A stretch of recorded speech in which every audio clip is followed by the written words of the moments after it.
Salut, c'est Coach AD, coach spécialiste des soignantes en France. On se retrouve dans cette nouvelle vidéo où je vais te donner 2-3 tips pour arrêter de grignoter pendant des longues périodes de travail. C'est-à-dire, si tu travailles en 10 heures, 12 heures, si tu as tendance à grignoter parce que tu n'as pas le temps de faire des repas, de t'arrêter, faire un vrai repas, je vais te donner 2-3 tips afin que tu arrêtes de grignoter et que tu retrouves de l'énergie.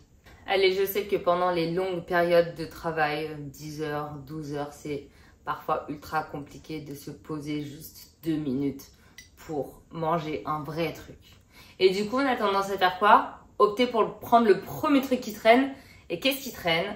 C'est des madeleines, c'est du chocolat, c'est des conneries. Donc en fait, on a tendance à croire que c'est parce qu'on travaille de nuit, ou c'est parce qu'on a des horaires en décalé, ou c'est parce qu'on a des horaires sur des grosses plages horaires, genre du 10 heures, de 12 heures, qu'on prend du poids, alors qu'en fait, pas du tout.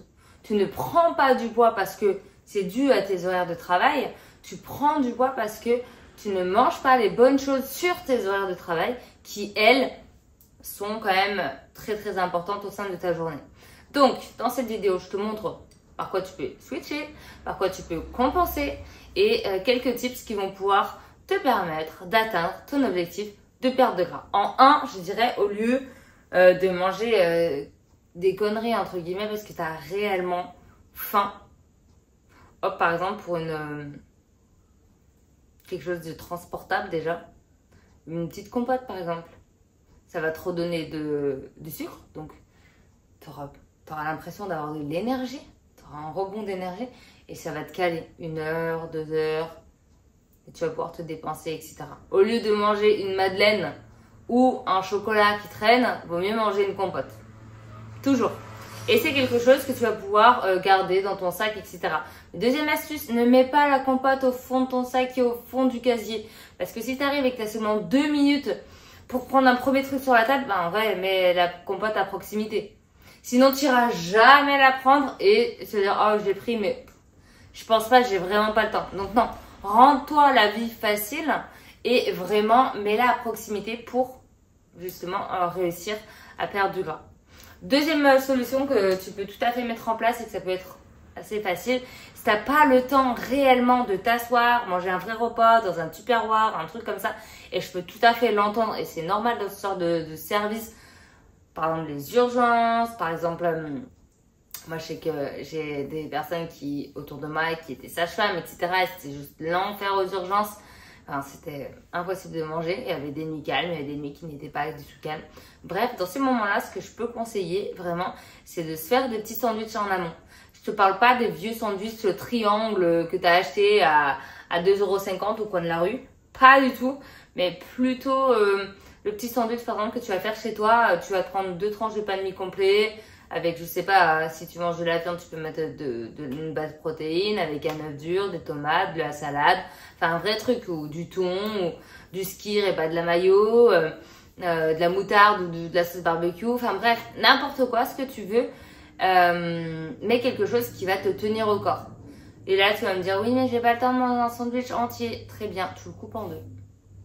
Tu le coupes comme un sandwich triangle. Et dès que tu as 2 minutes, tu le laisses au frigo, à proximité, pendant ta garde, pendant ta longue période. Tu mets ton nom dessus s'il faut. Et tu manges la moitié sur ta première partie de travail et l'autre moitié sur ta deuxième partie de travail. Et là, ça va t'éviter de grignoter. Donc en fait, il y a des petites astuces comme ça que tu peux mettre largement en place pour toi gagner du temps, gagner de l'énergie, ne pas grossir, ne pas culpabiliser en disant putain j'ai encore mangé un chocolat, j'ai encore mangé ça. Mais en fait, tu optes pour la facilité. Mais honnêtement, si tu réfléchis 2 minutes, je te jure qu'il y a plein d'autres solutions. Si vraiment, par exemple, tu dois partir, je pense à une nana qui partait tout le temps, elle travaillait au SMUR et elle partait tout le temps en inter hyper longtemps. Je lui ai fait mettre des pâtes de fruits dans son sac à dos, dans son petit sac avec lequel elle partait tout le temps en intervention pour qu'elle puisse avoir sur le lieu de l'intervention, si elle a besoin, si elle a un coup de chaud, si elle se sent pas bien, si elle a un besoin de manger du sucre rapidement, qu'elle ait quelque chose. Tu peux très bien prendre des chewing-gums, pâte de fruits, compote, enfin des choses qui vont t'aider à avoir du sucre ultra rapidement. Bref, parce que en sortant du travail, en général, ça dépassait sa garde et du coup, elle s'arrêtait au McDo. Elle optait pour des choses ultra rapides parce qu'elle mourait de faim et elle avait envie de sucrer, donc elle prenait vraiment n'importe quoi. Alors que si tu as une dose sucrée et derrière tu vas manger un petit sandwich, un truc comme ça, ça te laisse un laps de temps entre le moment où tu rentres chez toi et le moment où tu manges, tu peux te poser, etc. Bah finalement, tu vas pas casser ton frigo en rentrant. Parce que le problème, il est aussi là, c'est que quand tu rentres, tu as tellement faim qu'au final, tu manges n'importe quoi. Donc, c'est pas le fait des horaires que tu prends du poids. C'est le fait de ne pas savoir quoi manger pendant ces horaires que tu prends du poids. Et que du coup, tu manges des merdes pendant ton service et tu rentres chez toi, tu manges des merdes parce que tu es fatigué. Mais en fait, il y a deux types d'alimentation. L'alimentation qui te prend de l'énergie et l'alimentation qui te donne de l'énergie. Et plus tu opteras pour une alimentation industrielle, enfantine ou qui te prendra de l'énergie, plus tu resteras dans ce cercle vicieux et donc tu sortiras pas et tu diras j'ai la flemme d'aller m'entraîner, c'est trop dur parce que mes horaires ne me le permettent pas. Et là, tu te trouves plein d'excuses parce que c'est juste t'as la flemme et ton corps ne peut pas accepter ça parce qu'il est trop fatigué. Donc déjà, switch ton alimentation, opte pour des aliments bruts qui vont te donner de l'énergie et déjà, tu vas voir que tu dormiras mieux, tu auras plus d'énergie et donc là, tu remettras peut-être le pied à l'étrier sur un entraînement peut-être comme de la course, des moments où tu peux souffler un peu, du cross-training, de la musculation.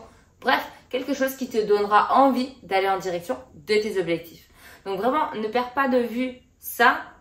C'est pendant tes gardes, pendant tes longues heures de travail, en fait, que à partir du moment où tu manges n'importe quoi, ça va se découler et ça va se répéter, enfin, ça va se jouer et te jouer des tours par la suite parce que ça va se mettre sur ton sommeil, ça va se mettre sur ton alimentation après, ça te crée des fringales, peut-être même des TCA, des dérèglements, bref, et tout a un rôle dans ton écosystème et ça va dérégler ton écosystème. Et parfois on se dit ouais mais moi c'est le travail de nuit qui va tout dérégler, etc. C'est pas le travail de nuit, c'est ce que tu manges pendant le travail de nuit qui t'a déréglé. Et du coup, tu prends un mauvais rythme parce que tu sais plus si tu dois manger sucré, salé. On ne sait plus quelle heure on est, quel jour on est et on est paumé. Mais tu te perds toute seule. Donc, si tu vois cette vidéo, prends le temps de te faire un petit sandwich, de prendre une petite compote, de prendre un petit truc qui te permettra de ne pas grignoter et de rentrer chez toi sereinement et de dire ok, je rentre, je déjeune ou je mange en fonction de l'heure qu'il est.